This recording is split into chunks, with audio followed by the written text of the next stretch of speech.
ప్రభు వారు మనందరికీ ఈ దినాన్ని అనుగ్రహించినటువంటి రీతిని బట్టి దేవాది దేవునికి మొట్టమొదటిగా వందనములను తెలియజేస్తుంటున్నాను. క్రీస్తు పేరిట మిమ్మల్ని కూడా ఈ యొక్క ఉదయకాల ఆరాధనలోనికి ప్రేమతోనూ వందనములతోనూ ఆహ్వానిస్తుంటున్నా. మరి నేటి దినానికి మనం చదవబడినటువంటి లేఖన భాగానికి మరి ఇచ్చినటువంటి అంశము నా దేవ నా ప్రభువ అనేటువంటి మాటను మనం చూడగలుగుతా ఉన్నాం. ఇది ఎవరు పలికినటువంటి మాట అనగా దిదుమానబడినటువంటి తోమా మాట్లాడినటువంటి మాట. మరి క్రీస్తు లేచి ఈ దినానికి 8 దినాలైంది.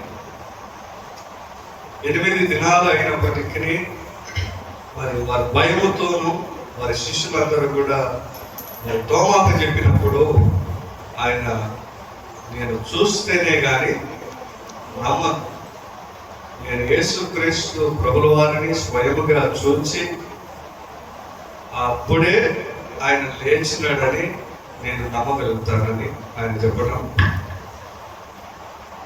చూస్తున్నాను. మరి అంటే నమ్మకం అనేటువంటిది మరి లోతైనటువంటి విశ్వాసాన్ని వెల్లడిపరచడానికి మరి ఇదొకటి కూడా మనము అనుకుని ఉండవచ్చు. తను ఇంకా విశ్వాసములో లోతుగా మరి మునగడానికి యేసుక్రీస్తు ప్రభుల వారు ఆయనకి ఇచ్చినటువంటి అవకాశం అని కూడా మనము తలచవచ్చు. మరి ఆయన ఏమన్నాడు, నేను యేసుక్రీస్తుని స్వయముగా చూసినప్పుడు నమ్ముతా, అంతవరకు నేను నమ్మను. మరి శిష్యులందరూ అక్కడ ఉన్నటువంటి వారందరూ చూసిన వారందరూ కూడా ఆయనకు చెప్పిన మరి క్రీస్తు ప్రభుల వారు మరణం నుండి లేచినట్టు మరి శిష్యులందరూ కూడా ఆనందపడినప్పుడు మరి అప్పుడు ఉన్నటువంటి కాల పరిస్థితులు ఏంటంటే రోమా సామ్రాజ్యంలో మరి క్రీస్తుని సిలువ వేసినారు. మరి మేము ఎంతటి నిమంత్ర మాత్రము, మేము ఎంతటి వారము, క్రీస్తు అంతటి వారము కాదు, మమ్మల్ని చూస్తే చంపేస్తారు మరి అనేటువంటి భయముతో వారు దాగుకొని మరి అనేకమైనటువంటి ఎవరికి తెలియనటువంటి ప్రదేశాల్లో వారి కోరికలు ఏర్పాటు చేసుకుంటూ ఉండేవారు. మరి చరిత్రలో మనం చూస్తే ఇది యోహాను తండ్రి అయినటువంటి మార్కు మేడగని అని కూడా మరి చరిత్రలో చెప్తారు, కానీ అది రుజువుపరచల. మేడగది అనేటువంటిది సాధారణమైనటువంటి మానవులు కనుక్కునేటువంటి అవకాశం లేదు. అప్పటి దినాల్లో ఎవరు కట్టుకునేవారు మేడగది అంటే ఇంటి పైన ఇల్లు. మరి ఎవరైనా అధికారులు, రాజులు, వాళ్ళ కింద ఉన్నటువంటి శతాధిపతులు మరి నివాసం చేయడానికి కొంతమంది మాత్రమే కట్టుకునేటువంటి వారు. మరి ఈయన కూడా కట్టుకోవడానికి ఎలా అంటే అది చరిత్రలో చెప్పకూడదు. చాలా మంది ఇది ఎవరి గృహం అని చెప్తారంటే మరి మార్కు యొక్క కుటుంబము గృహము మార్కు మరి వారి యొక్క ఇల్లు అని చెప్పబడదు. అయితే రుజువు అయితే లేదు, కానీ మరి చరిత్రలో చెప్తారు చాలా మంది ఆయన ఇల్లే, అందుకని మరి యేసుక్రీస్తు ప్రభుల వారు ఆ విడిది గది ఎక్కడ ఉంది అని అడుగుతారు. ఆయన రొట్టె విరిచినది కూడా అక్కడే, ఆయన మరలా వాళ్ళకు తిరిగి లేచిన తర్వాత కనబడింది కూడా అక్కడే. మరి చాలా మంది ఇలాగనే మరి 100 పైన మంది కలుసుకొని మరి భయముతోనూ భక్తితోనూ దేవుని ఆరాధిస్తున్నటువంటి సమయంలో మరి వాళ్ళు ఎలా ఆరాధిస్తూ ఉన్నారు, ఇట్లాగనే బయలుగా వాకిళ్ళు తెలుసుకొని ఆరాధిస్తూ ఉన్నారా? వాకిళ్ళన్నీ మోసుకొని కిటికీలన్నీ మోసి భయముతో ఆరాధిస్తున్నప్పుడు క్రీస్తు ప్రభుల వారు మరి అక్కడికి రావటం మనం గమనిస్తాం. వాకిళ్ళు తెలిసినారా ఆయన వచ్చినప్పుడు? ఆయనే స్వయముగా మరి లోపలికి రావటము, ఎటువంటి మరి సహాయం లేకోకుండా ఎవరు కూడా మరి కిటికీలు ఏవి కానీ తెరవకుండా ఆయన స్వయంగా రావటము, ఆయన యొక్క శక్తిని అక్కడ మనం చూడగలుగుతాము. మరణాన్ని జయించగలిగినటువంటి వ్యక్తి మరి సాధారణమైనటువంటి గోడలలో నుండి రావటము పెద్ద విషయం అయితే కాదు. ఆయన రావటము అందరూ కూడా ఏమనుకున్నారు? భయపడినారా లేకపోతే ధైర్యంగా ఉన్నారా? భయపడినారు ఫస్ట్. మరి ఆయన మీకేమన్నాడు? వచ్చి రాగానే మీకు అందరికీ సమాధానము కలుగునుగాక. మరి ఆ సమాధానము, దేవుని యొక్క సమాధానము అంటే దేవుడే నిదర్శనమైనటువంటి మార్గం, ప్రేమ. వారు అనుకున్న వాటిని అన్నింటినీ మీ కుటుంబానికి సమాధానం కలుగుగాక, మీరు అనుకున్న వాటిని అన్నింటినీ జరుగుగాక. మరి దేవుడు ఆ మాట పలికిన తర్వాత తోమా ఫస్ట్ పిలిచినది ఎవరిని? తోమాని. రా, ఏమి ఎన్ని దినాలు మరి నువ్వు ఉన్నావు, మరి నేను లేచినానని నమ్మలే, అనేకులు నీకు చెప్పినారు, అయినా కూడా నీ విశ్వాసము మరి సన్నగిలిపోయింది. నీ విశ్వాసాన్ని బలపరుచుకోవడానికి నా దగ్గరికి రా, నువ్వేమడిగినా వాళ్ళని చూడు. నా అరిచేయి అంటే ఎంతవరకు చూపించగలుగుతాం? ఇదేనా చూపిస్తాం కదా, చూడు నా అరిచేయి అంటే అది చూసి నేను ఏలు పెట్టి చూస్తే, నేను పరీక్షిస్తేనే తప్ప నేను నమ్మను గాక నమ్మను. అప్పుడు నీ విశ్వాసాన్ని బలపరచుకోవడానికి ముందుకు రా. నువ్వు నన్ను చూడాలని ఆశపడినావు కదా, వేలు పెట్టాలని ఆశపడినావు కదా, ముందుకు వచ్చి నువ్వు ఆ విధంగా చేయమని చెప్పినప్పుడు చేసి ఏమన్నాడు? చేసి తరచి చూసిన తర్వాత ఆయన మాట్లాడినటువంటి మాట ఏంటి? నా దేవా, నా ప్రభువా. అంటే అక్కడ ఏమైంది? తన విశ్వాసం ఏమైంది? తన నమ్మకం ఏమైంది? బలపడిందా సన్నగిలిందా? బలపడిందా సన్నగిలిందా? ఇంకా దేవుడిని నమ్మినాడు, తెలుసుకోగలిగినాడు, ఇంకా స్వయముగా తిరిగి లేచి వచ్చినాడని ఆయన కనుగొన్నాడు. మన విశ్వాసము మరలా ఆయన ఏమన్నాడు? మరలా మీకు సమాధానం కలుగుతున్నారు. ఈ విధముగా మనము కూడా ఆయన ప్రత్యక్షతలను చూస్తూ ఉన్నాం. ఆయన యొక్క చేసేటువంటి క్రియలను కనుగొంటాడు. మన కుటుంబానికి ఎన్నో విధాలుగా ఆయన అండ ఉండి రక్షించగలిగిన మనం ఏమంటాడు? నమ్మలేకపోతాం. ముఖాముఖిగా కనబడినటువంటి పాత నిబంధనలో ఆయన తిరిగి లేచిన తర్వాత ముఖాముఖిగా కనబడింది ఎవరికంటే వాళ్ళ శిష్యులకి, తర్వాత పౌలుకి. ఇంకా అవతల కనబడినారా? ఎవరికైనా కనబడినారా బైబిల్లో? ముఖాముఖిగా మాట్లాడినటువంటి కొత్త నిబంధనలో వీరికి తప్ప ఎవరికి కూడా కనబడదు. పాత నిబంధనలో ఆదాము, అబ్రహాముకి, మోషేకి, అనేకులకి కనబడినాడు దేవుడు, ముఖాముఖిగా మాట్లాడినాడు. అయితే దేవుని యొక్క ప్రత్యక్షతను చూడగలిగేటువంటి గొప్ప అవకాశము కొంతమందికి మాత్రమే దక్కింది. అయితే ఆయన మేలు ఎందరికి దక్కింది? ప్రత్యక్షత ఆయన కనబరుచుకున్నది కొంతమందికి. ఆయన రక్షణ ఎంతమందికి జరిగింది? సర్వలోకానికి జరిగిందా? ఆ కనబరుచుకునేటువంటి కొద్ది మందికి మాత్రమే జరిగిందా? సర్వలోకానికి రక్షణను ఆయన కనబరిచినాడు, సర్వలోకానికి రక్షణను ఆయన చూపించినాడు. కాబట్టి మనం కూడా ఆయన ఏమన్నాడు?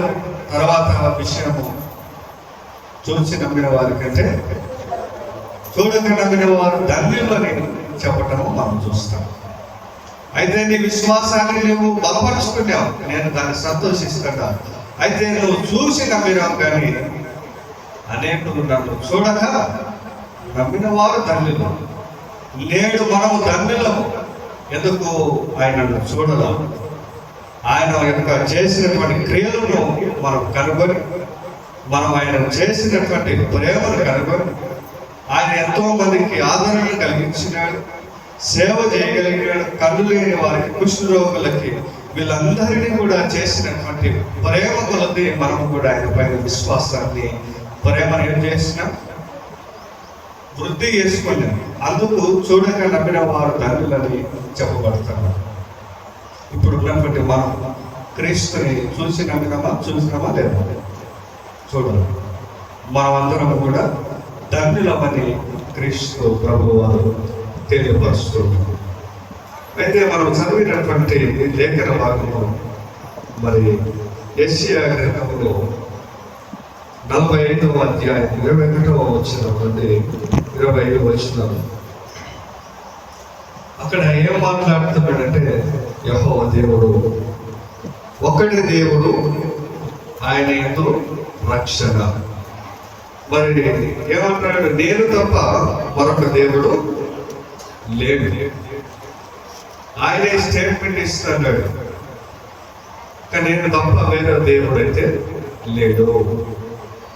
మనందరికి అనేక విశ్వాసాలు మార్గాల మీద నడుస్తున్నట్ట.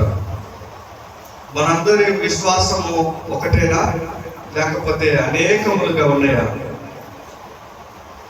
మీ విశ్వాసము ఒకటేనా, లేకపోతే అనేక విశ్వాసాలు ఉన్నాయా? చెప్పాలి. ఇక్కడికి వచ్చే స్వస్థత జరగదు, ఇంకొకసారికి పోతే స్వస్థత జరుగుతాయి.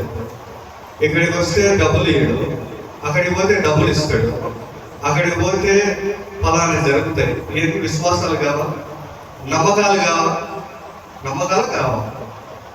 ఒకే నమ్మకం ఉండాలి. దేవుడు నేను తప్ప వేరే దేవుడు లేడు, ఒక్కడే దేవుడిని.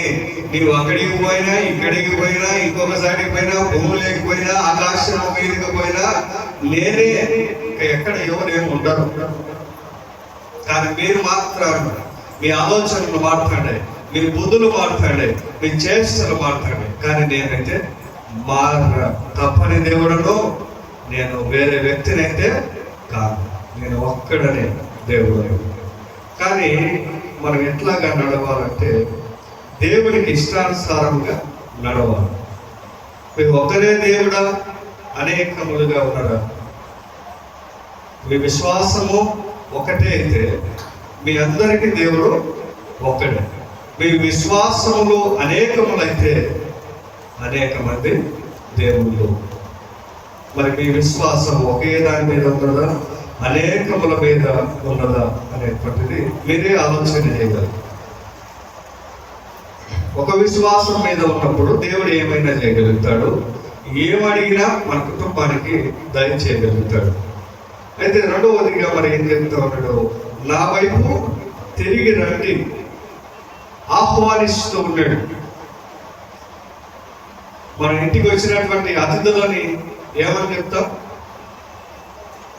వెళ్ళిపోమని చెప్తామా, రండి అని చెప్తామా? రండని ప్రేమతో ఆహ్వానిస్తూ, మర్యాదతో వాళ్ళని పలకరించి, మరి వాళ్ళకి నీళ్ళించి సర్వము వాళ్ళకి చేస్తాం. ఇక్కడ కూడా దేవుడు ఆహ్వానిస్తూ ఉన్నాడు ప్రేమతో. మరి భూమి మీద ఉన్నటువంటి ఎడ్జ్ టు ఎడ్జ్, ఇంకా ఎంతమంది ఏ చివరి వరకు ఉంటారో వాళ్ళందరినీ కూడా దేవుడు ఆహ్వానిస్తూ ఉన్నాడు, ప్రేమతో పిలుస్తున్నాడు. భూమి నలుమూలలో ఉన్నటువంటి వారందరినీ కూడా పిలుస్తాడు. మరి అందరూ పోతారా, కొంతమంది పోతారా? ఎన్ని ఉన్నా దేవుని దగ్గరికి వస్తే అన్ని ఆయనే తీర్చగలుగుతాడు. ఒక దినాన ఈ నెరవేర్పు ఖచ్చితంగా నెరవేరుస్తాడు దేవుడు. అందరినీ ప్రేమతో ఆహ్వానించినాడు. క్రీస్తు కూడా అందరి కోసం ఆయన ప్రేమతో ఆహ్వానించినాడు. ప్రేమతోనే సర్వాన్ని ఆకట్టుకోగలిగినాడు. ప్రజలందరినీ కూడా కోసము ఆయన సిలువ వేయబడినాడు. మరల ప్రజల నిమిత్తమే మరల తిరిగి లేపబడినాడు. మరి ఆయన ప్రేమను కనుగొనలేకపోతూ ఉన్నాం. ఆయన చేసినటువంటి ముఖాముఖిగా మాట్లాడినటువంటి మాటలను కూడా మనము వ్యతిరేకపరుస్తూ ఉన్నాం.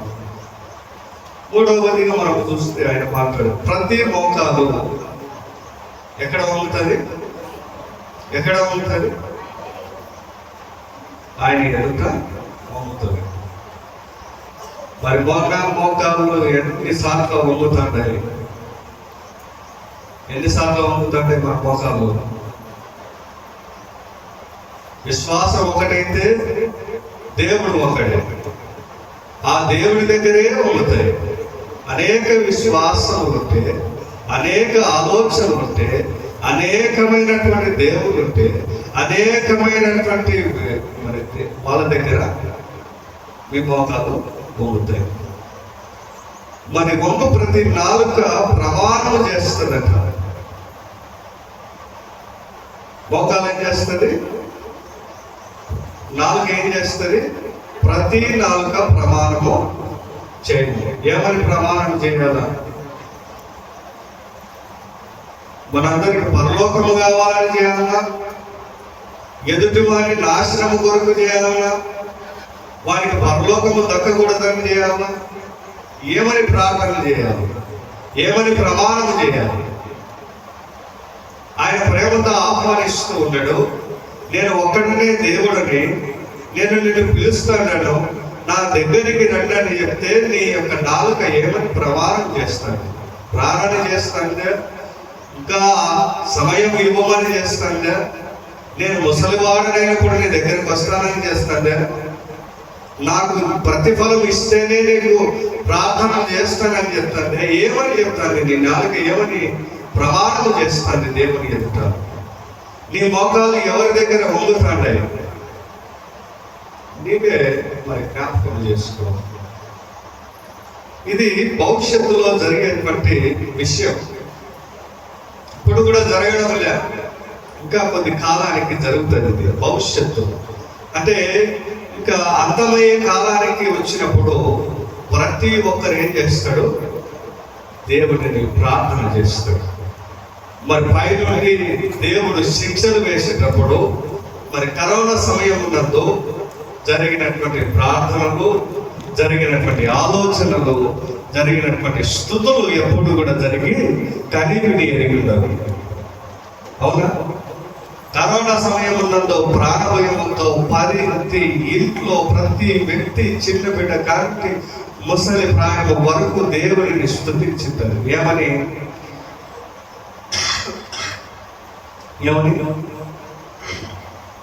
కాపాడింది. ఏనాడు దేవుని స్తుతించినటువంటి నాలుక ఆ రోజు స్తుతించింది. ఏనాడు వంగని మోకాలు ఆనాడు దేవుని ఎదుట వంగినాయి. అలాంటి రోజులు మరలా రాబోతున్నాయి. అలాంటి పరిస్థితుల్లో దేవుడు ఎన్నో తీసుకురాబోతున్నాడు. మరణమైన, చావైనా, బ్రతుకైనా, ఏమైనా ఒకే విశ్వాసము, ఒకే దేవుని పట్ల, ఒకే దేవుని యొక్క ఒకే దేవుని ఎడలని మోకాలు కొడితే నీకు రక్షణ. ఇంత ప్రేమతో ఆహ్వానించే దేవుని, ఇంతగా ప్రేమతో పిలిచేటువంటి దేవుని ఎక్కడ చూసినారు? కానీ విని ఎరిగి ఉండరు. అన్నీ ఇచ్చేవాడు ఏమవుతాడు? లోకు అవుతాడు. సమస్తమును ఇంట్లో కానీ బయట కానీ ఏమవుతాడు? లోకువే అవుతాడు. ఇప్పుడు సమస్తము మరి పళ్ళు కాసి చెట్లకి ఏం జరుగుతుందని చెప్తారు? సాగుతాం. ఏమని చెప్తారు? కాయలు ఉన్న చెట్టుకే మొద్దులా, రాళ్ళ దెబ్బలే కదా. అంటే సమస్తమును ఏమైతే చేస్తారో, సమస్తమును ఏమైతే కుటుంబానికి ఏమీ కలగకోకుండా సమస్తమును వాళ్ళ కుటుంబానికి జరిగిస్తాడో అప్పుడు ఏమవుతాడు? కుటుంబంలో ఉన్నటువంటి వ్యక్తి లోకు అయిపోతాడు. ఏమీ చేయనటువంటి తాగుడు పోతూ విచ్చలవిడిగా తిరుగుతూ ఒక దినము నందు ఒక పండ్లు సంచి, ఒక బట్టల సంచి ఇంటికి తీసుకుపోతే ఆ వ్యక్తిని ఏ విధంగా చూస్తారు? ఏ విధంగా చూసుకోబట్టి సంతోషపడతారా లేదా? తాగి వచ్చేటువంటి వ్యక్తి, డబ్బులన్నీ అయిపో చేసుకొని వచ్చేటువంటి వ్యక్తి ఇంటికి ఒక బట్టల సంచితోనో పండ్ల సంచితో ఇంటికి పోతే వాళ్ళ కుటుంబం ఏ విధంగా ఆలోచన చేస్తే సంతోషపడుతుందా? ఒక సంతోషం కోసము ఎవరిని మర్చిపోతాడా మనం?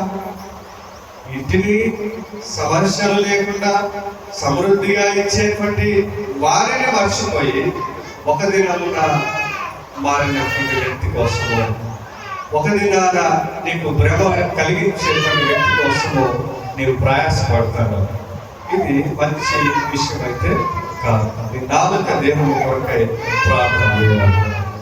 నాలుగవది ఏమో మాట్లాడుతాడంటే నీతి మరియు బలము దేవునిలోనే, కానీ యెహోవాలోనే నీతి బలము కలదు అని వాక్యం చెబుతుంది. కానీ మనం ఏం చెప్తారు? మన శక్తిపై ఆధారపడితే ఏమవుతుంది? మన శక్తి మీద ఆధారపడితే అలసిపోతాం, ఓడిపోతాం. కానీ దేవుని శక్తి పైన, దేవునిలో ఉంటే మనకేం కలుగుతుంది? మనకు బలం వస్తుంది, నీతి ఉంటుంది. ఇక్కడ మనము నమ్మాల్సినటువంటి నీ బలము వ్యర్థమవుతుంది. దేవుడు బలవంతుడు, సమస్తాన్ని సృజించినటువంటి వ్యక్తి, మరణాన్ని జయించినటువంటి వ్యక్తి. కానీ నీ ప్రేమను మాత్రము జయించలేకపోతాడు. నిన్ను మాత్రము ఎంత ప్రేమించినా మనము మాత్రం ఆయన దూషించేటువంటి వ్యక్తులుగానే ఉంటున్నాం. రెండవది చూస్తే ఫిలిప్పీయులకు రాసినటువంటి పత్రికలో 2వ అధ్యాయం 5వ వచనము నుండి 11వ వచనం. ఇక్కడ ఏమని చెప్తారంటే క్రీస్తు మనకు ఆదర్శమైనటువంటి వినయం. ఈ వచనాలలో యేసు క్రీస్తు గారి జీవితము ద్వారా వినయము, విధేయత, మహిమను గురించి గొప్ప సత్యాలు తెలుస్తాయి. ఈ వచనాలు ఏమని చెప్తారంటే యేసు క్రీస్తు జీవితంలో ఉన్నటువంటి వినయము, విధేయత, మహిమ గురించి గొప్ప సత్యాలు చెప్తా ఉన్నాడు. ఒకటోది, క్రీస్తు మనస్సు మనలో ఉందా? క్రీస్తు మనస్సు మనలో అంటే మన ఆలోచనలో, మన ప్రవర్తనలో, మన హృదయంలో అన్ని యేసులాగా జీవించాలి. మన దేవుడైనటువంటి వినయంగా దిగి వచ్చాడు. దేవుడే అయినప్పటికీ వినయముగా దిగి వచ్చినటువంటి క్రీస్తు 6వ వచనంలో 7వ వచనంలో మనం చూస్తాం. యేసు దేవుని స్వరూపములో ఉన్న తన మహిమను పట్టించుకోలేదు.